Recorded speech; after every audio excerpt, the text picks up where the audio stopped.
Welcome to the nightmare part of the Fireclaw Druid. In part 1 we did all of the normal quests and we're gonna pick up from there. Before heading into nightmare proper, I decided to follow my own advice and farm some Mephisto in normal to upgrade my gear. To make the runs worth it, I cobbled together some magic find gear. A lot of people tend to wait for a 4-socket armor and perfect gems before putting them all together. But even a couple of topaz and some random sockets can get you started. The runs start off with a rare ring. It turns out to have some cold and poison resist. Nothing fantastic, but an upgrade is an upgrade. Next up, he drops a unique studded leather and some heavy gloves. The armor is Twitch Throw, an armor with increased attack speed, which will do well on a mercenary. The gloves are Blood Fist, with that 10 increased attack speed, 30 faster hit recovery and 40 life. These are amazing level 9 gloves. The rare breastplate he dropped has lightning resist and 2 open sockets. It's not much, but I can work with it, so I put some topaz into it as well. I decided to gamble some boots, ending up with 20 faster run walk, 25 lightning resist boots that also sport 20 magic find. Next up, I found some set greaves. These are Saigon's boots, 20 faster run walk and 40 cold resist, don't mind if I do. A set amulet drops, it's another, oh, not an angelics.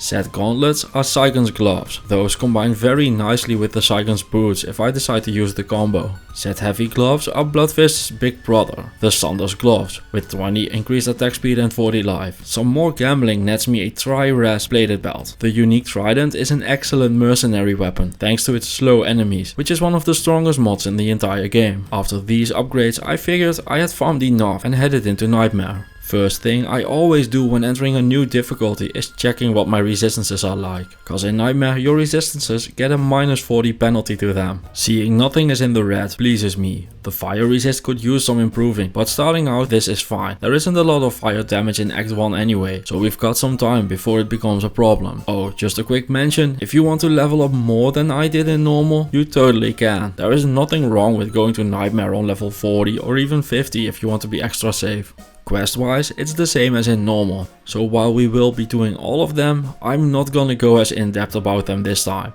This video will be much more about what I'm looking at and working towards during Nightmare. The fights in Nightmare start to get a bit more difficult. Unique monsters get a second ability and there are more packs of them. To deal with this, I start using Shockwave more, but even with that, I barely escape from a couple of random unique monster packs. I wave hello to Blood Raven again before moving along through the stony field. In the Dark Wood, a set shark skin belt drops. It's Marvina's Tenet, a 20 faster run walk, 5 mana leech belt. I love this item, but with the mana leech being wasted on this run cause it doesn't work with fire damage, it's kind of pointless here.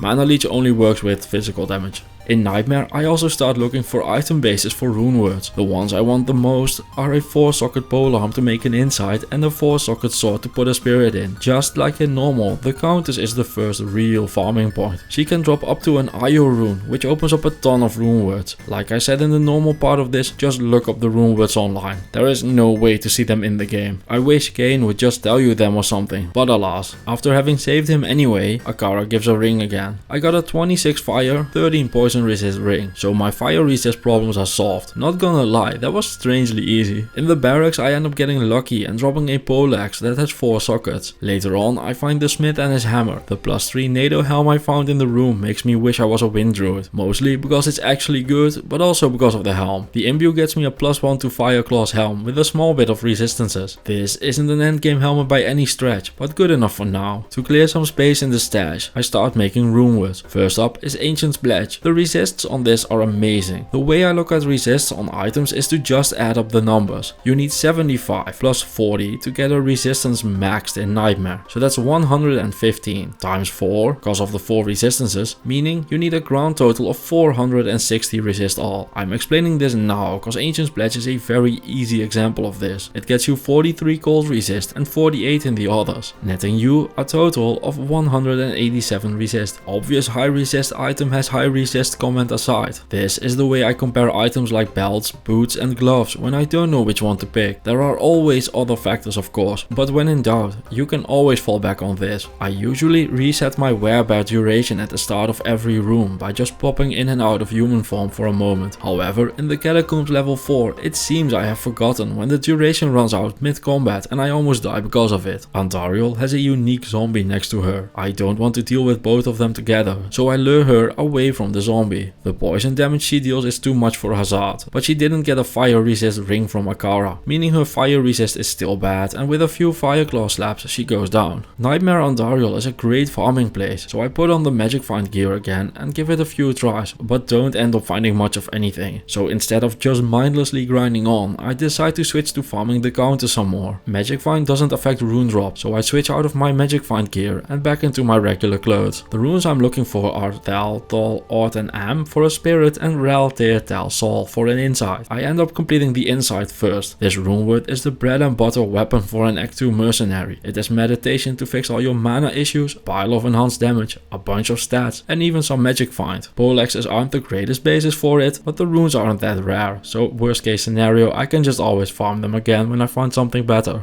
In Act 2 Nightmare, you can hire mercenaries with different auras than the ones in normal, so I decide to hire Laharas for his Holy Freeze aura. Just like in normal, keep an eye out for charms that have resistances. Small charms go up to 11 on a single resist, so finding a 9 cold resist small charm is a nice addition to the total. The rest of Act 2 isn't anything special, to be honest. You can skip grabbing the cube this time around and head straight for the Maggot Lair, where you just kinda hit things a bunch to make your way through. In the Claw Viper Temple, a set Jagged Star drops. This is Elju's Rhythm. It rolls with 2 or 3 sockets. Unfortunately, it rolled with 2 this time. It's still an amazing weapon though, with its 30 increased attack speed, 40 to 62 added damage, 200% damage to demons, a bit of lightning damage, dual leech and damage to undead. I'm going to very happily use this for a long time once I hit level 42. Despite it being a static map that I know by heart, I end up getting lost in the cellar level 3. Forcing me into a corner and having to fight my way out. It's a good thing I have a couple of points into Shockwave, cause this could have easily ended the run. A Ghoul Lord in the Tombs drops a Zygon's belt. I was already wearing the boots and gloves for the 30 increased attack speed they give, but adding a third piece also gives the boots 50 magic find. There isn't much to talk about for the tutorial fight as a werebear. Just walk in, be a fire starter and smack that bitch up. Best thing you can do here is to just keep track of how much damage he is hitting you for. Depending on your risk tolerance, you can get your life total as low as you want. At 1 HP you will transform back into a human, so be careful with that. The plated belt he drops has a ton of lightning and poison resist, but I keep stuff like this in the stash so I can bring it out in hell depending on how things are looking there. You can make a town portal in the harem level 1 to not have to walk all around Ludgolain. With the other quests all done, I can't put off doing Radamant anymore. I wasn't looking forward to this cause his arena can be full of fire immunes, but nothing to be done about that for now. Rules are rules after all, so I can't leave the act till he's dead. The trash mobs end up targeting Laharas and I get a 1v1 versus Radamant for the Book of Skills. In the Great Marsh I hit level 42, meaning I get to equip my Aljo weapon. I may have forgotten to equip something else, but it'll be fine. Continuing on, in the Great Marsh you can tell I feel like something's wrong.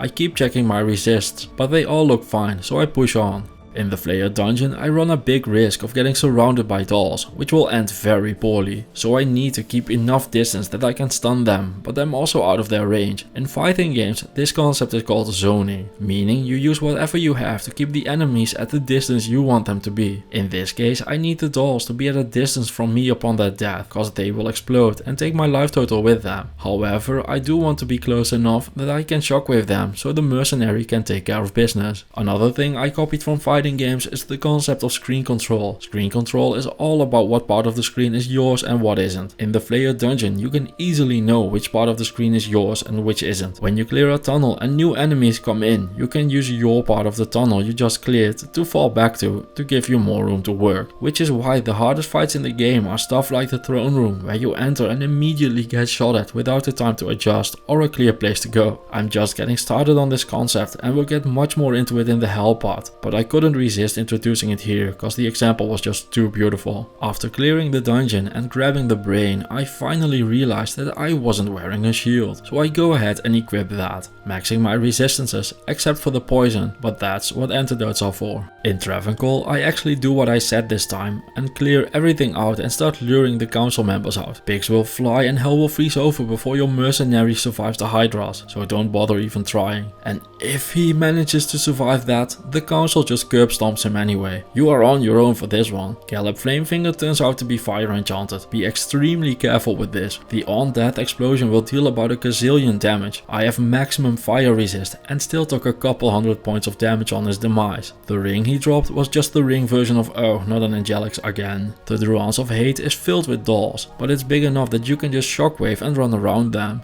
Grab the waypoint in the Durance level 2, because Mephisto Nightmare is an amazing farming location, and make your way to him. This fight is just a resistances check. If your resistances are good, this fight will be very easy. If they aren't, it won't be. Mine are maxed, so he drops me a unique full helm, which is a Dusk Deep. This helm sports 60 resist in the form of 15 resist to all, and 7 damage reduce. This helm used to be the shit in Classic, and even though those glory days are over, it's still solid, so I go ahead and equip it. If you want to farm Mephisto some more, go for it. You can find tons of great gear from him. At this point, I've managed to squabble together 650k gold, so I go ahead and check what piece of gear I should gamble. My amulet is due for an upgrade, so I start gambling those. I of course knew it was exactly this amount of amulet still the good one, but if you aren't psychic like me, you should probably just gamble them one by one. So to translate that, I am a degenerate and I will click until I'm out of gold, but you don't need to do that. Act 4 is where the game really ramps it up. Isual is surrounded by fire immunes and the glaring weaknesses in this build are becoming very apparent. Not having cannot be frozen combined with the fire immunes ends up in them kicking my ass. I end up needing to shockwave and sacrificing Laharas just to make it out of there. I need to split them up. Isual basically has a GPS in your phone and he is not afraid to use it. He will follow you to the end of the planet if you let him. So I use that to my advantage and lure him away from the fire immunes. Unfortunately, I did not go back far enough, so they walk back into the fight. I end up becoming my Merc's shockwaving things while he deals damage, but this poleaxe just isn't dealing enough of it. The Aljo weapon deals a bit of physical damage, so in the end I just start chipping away at the fire immunes out of sheer desperation, hoping that something or someone will die. Always aiming to please, Laharas goes and does just that. I finally get the Doom Knight and Isual separated from the pack of minions, which still isn't perfect, but it'll do. I funnel them into the stairs, so I can finally start chipping away at Fireclaw the Slayer. After defeating him, Isual on his own isn't much of a problem, but the wheels of this run are starting to come loose. The rest of the Plains of Despair I decide to just run through. After that fight, I don't want to deal with souls right away. I lure Hephasto away from the mobs the same way I did Isual, except, you know, like actually properly this time, and deal with him. The Hellforge ends up giving me an IO rune, which is disappointing. In the Chaos Sanctuary, I fully transition to becoming Laharas' mercenary. I'm shockwaving everything so he can deal with the fire immunes. It isn't pretty, or efficient, or fun, but gets the job done. I wish I had found a better weapon for him though. This wouldn't be nearly as bad if his weapon had been upgraded at some point. For the Diablo fight, just stay as close to him as you can. The lightning can't hit you if you're close enough. Unfortunately, it turns out that the bear is so big that the trick doesn't work for him, but on every other build, just get as close to him as you can. After that train wreck of an Act 4, I realized it is time to farm. I start off by farming the counters for some runes, so that if I find a base for a better insight, I at least have the runes ready to go. During my runs, I find unique demon hide gloves. These are venom grips. They have a bit of poison damage, which will help with fire immunes, a bit of crushing blow, and 30 poison resist. During Act 4, I ran out of potions, so I cobbled together some gems in the lower Kuros and made them into full rejuves using the cube recipe. Continuing on with the counters farm, a 4-socket partisan drops. The literal battle version of a poleaxe is an obvious upgrade gear wise, so I make the inside in it. It has a lower level meditation, but for my Fireclaw bear, that is barely relevant. I didn't know what I wanted to put into my weapon sockets up to this point. I'm just going to put 2 shale runes in there for an additional 40 increased attack speed. I probably should have done this much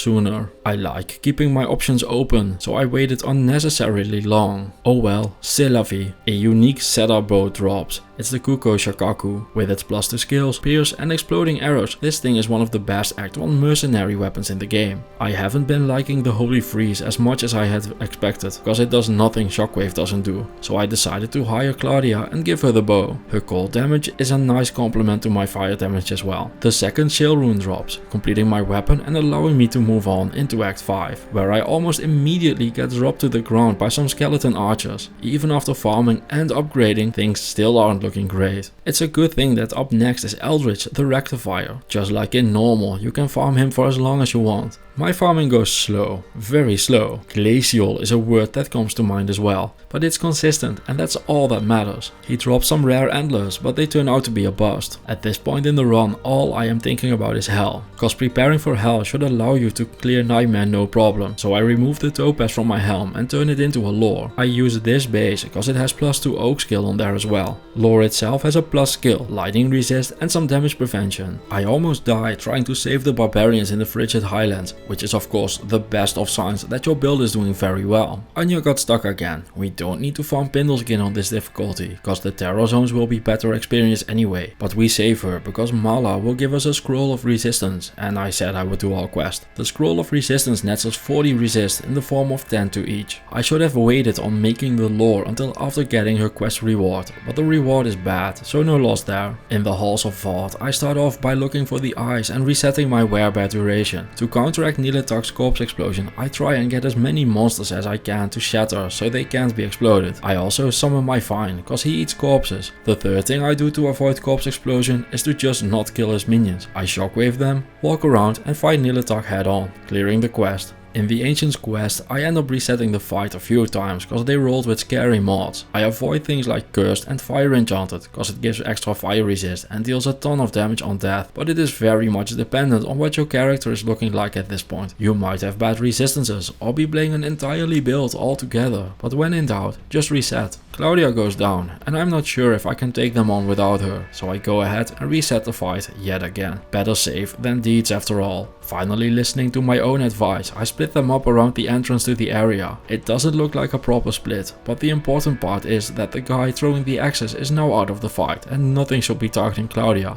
except for the part where Maddox casually ignores the laws of physics and is able to throw at her anyway. Between the Oak Sage and the potions I'm giving her, she seems to be able to tank it though. Claudia returns the physics favor and we beat Maddox. The Worldstone Keep level 2 is filled with souls. The strategy for dealing with them is to lure them out one by one and take them on one at a time. Luckily, the Worldstone Keep gives you a lot to work with. It is filled to the brim with corners and pillars they can't shoot through. The best positions you can take here is to stand either behind a pillar or just around the corner of an area and wait for them to come to you. The souls are glass cannons, meaning they deal a lot of damage but die very easily. Divide and conquer is the surefire way to go here. If your lightning resist is good enough, you can just run in, but only do that if you're very sure of what you're doing. If you encounter them in the back of a hallway, just peek out of the corner until one of them takes the bait. It might take a few tries, but they always go for it. They shoot in a straight line, so zigzagging helps a ton in dealing with them as well. At this point, it's just a matter of finishing things up. The Bale waves are the same as in normal, so nothing changed on that front. They might even be easier, cause you can just shockwave them. The Bale fight is the exact same as in normal as well, and with his death, part nightmare of this is done. There is still one quest open in Act 5, but that is just my socket quest reward that I haven't used yet. For now though, I hope these videos are helping you get through the game and I'll see you in the next one.